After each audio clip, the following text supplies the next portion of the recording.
defendant section, one fact that they have talked about is that the jurisdiction is not there.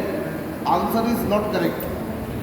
Now, I'll tell why it's not correct. Is due to the fact that only according to the Competition Act 2002 as amended by the Competition Amendment Act 2007, it is mentioned that only in the context of combination review, that means where assets above 1,500 crores and turnover above 3,000 crores or 3,500 crores, that happens and two companies combined like Idea and Vodafone or whatever.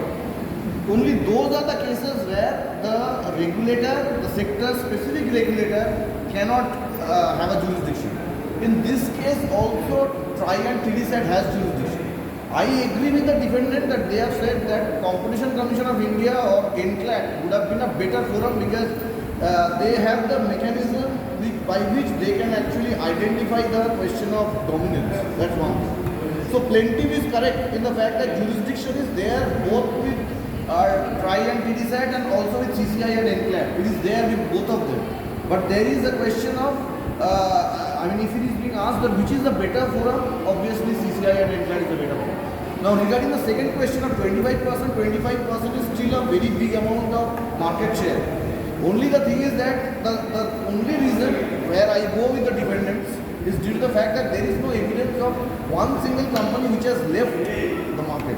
Because in case of predatory pricing, at least you have to show that due to the predatory behavior, one company has left. The other is 120 rupees is the if it's the cost of production and 100 rupees is the price at which the service is being sold.